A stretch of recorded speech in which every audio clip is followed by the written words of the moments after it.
Good morning, y'all. Pete here with Green Dreams, and I'm out here in the market garden this morning. And I want to take a couple of seconds to talk to you about figs. So here in the northwest corner of Sand Hill Farm, this being our fully exposed area, we grow figs, peaches, mulberries, pears, plums, all different types of stone fruits and deciduous fruit trees. We've kind of started to transition our market garden into a perennial food forest also, and kind of worked away from that market garden like I had talked about in the past. So if you're in Florida, figs can be a little bit tough to grow. We have a lot of root knot nematodes. So something that we have found to combat those root knot nematodes is by putting these figs in large pits of compost. This would be the only tree we would put into a pit of compost like that, and that'll help to combat those nematodes. So we don't use a lot of irrigation out here on the farm, but this is the one space that we do use irrigation. We water these figs about 3 times a week for 10 minutes each time. That helps to suppress those nematodes, especially right now. We're going through a major drought in Florida at this time. So we've just started putting together that food forest in the box. Some of y'all might have ordered that. Some of y'all might have noticed we're shipping stuff online. What I'm holding here is a cutting of an Ishka fig. And what I'll tell you is I've cut this in the air. So if y'all get a box with these cuttings of figs in it, the first thing you want to do, this fig will be covered in parafilm, and that's just to protect it and keep the moisture in the cutting. So before we send these cuttings out, I actually do like I am right now, and I cut all that green growth out for there. That's going to help to actually dry this cutting out, and we wrap it in parafilm to hold all of that moisture in. My best suggestion when you all get this fig, the cutting, would be to hold this underwater and cut the thick end again. Anytime you make a cutting in air, that cutting is sucking air in. When we cut in water, it's gonna suck the moisture in. Fig cuttings we have found do better in full sun and letting them dry out a little bit, not like other cuttings that do better in dappled light to established. So if you get the food forest in the box, pro tip, cut this underwater, keep in full sun, let them dry out a little bit. That's definitely gonna give you a higher rate of success. These trees do go dormant, so fig cuttings take a little bit better in the wintertime, but you can start them all year long when done properly. Also, dipping them in a little root and grow or some type of rooting hormone will really speed up that process and guarantee you, a better taking fig cutting. So, there are some people experimenting with nematode resistant rootstocks here in Florida. That's something that we've started kind of playing with a little bit. Definitely haven't mastered yet. Don't have any grafted here on the farm. Hoping here in the future, that's something that we can offer out. That would make figs a viable crop here in Florida if we could actually get these onto a nematode resistant rootstock. So we have a video from a few months ago when we had some friends over, and we had a banner year with figs last year. They were pretty heavy, so I'm going to chop up that video a little bit, cut it in with this one, show you some kids eating the figs, show you the trees covered in figs. Oh, I think I hear him over there. Let's go find him. Come on. Where is he? Come on, buddy. Come on, Owen.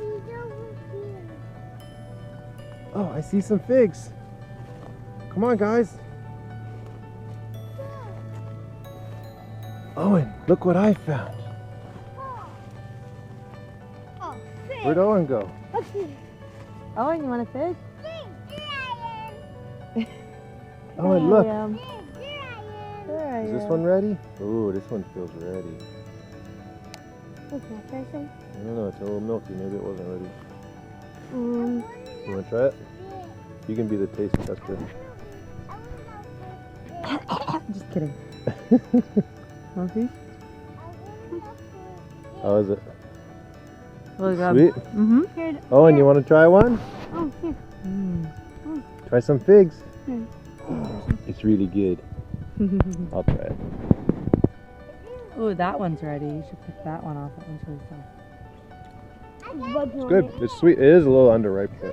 But oh, check this out. Remember the African mint potato? This one's more ripe. Yeah, that's a good one. This is that African mint potato. It makes a little edible tuber. It's a nice ground cover, huh? That looks Owen's too really busy good. running around to eat. Yeah, I know. Odd yellow okay. fig. Let's go find some more. I saw some other types. There's some yellow ones over here. If I can share, I will. Let's see what these are. They're kind of soft. That one's kind of over. That was a yummy one. You like that? Do you know which kinds they are? What kind? I'm asking you. I don't know the varieties. So these little guys look good. for these little ones. Check these out. Mulberries! You know mulberries? Mm-hmm. Oh, these are sweeter. Okay. What are they? Yeah, try this. Good. I think they're a little sweeter than the other ones. This fig, I'll point out, is called the Ishka. One of my favorite figs here on the farm, and because of that, it's a green fig, so it ripens green. It doesn't get dark red, dark brown to where the birds are going to notice them when they're ripening and start to eat them a lot. So we notice the green figs, the two green figs we have here on Sandhill Farm are the Ishka and the egg fig, have much less pest pressure because, you know, the animals can't tell when they're actually ripe. So it's one of my favorite figs. They're very sweet, very easy to grow, beautiful trees, and they've just come out of dormancy here about, maybe 2 weeks ago. So they came out a month ago. We had an unexpected late frost. They all got smoked. All the leaves got toasted off. They've already flushed back out again. Really bulletproof crop, and if you're in Florida, like I said, water, organic matter to combat those nematodes. There's also some other methods for combating nematodes, but if you're on a fresh site, I would suggest the water, organic matter, and then looking into some of those other methods. So growing figs, fun crop. We have 12 varieties here on Sandhill Farm. Give it a try. This is not an understory plant. This is something that definitely needs full sun. We have some in more dappled light areas. They've never set fruit for us. So, definitely want to get these out into the full sun. They can handle cold.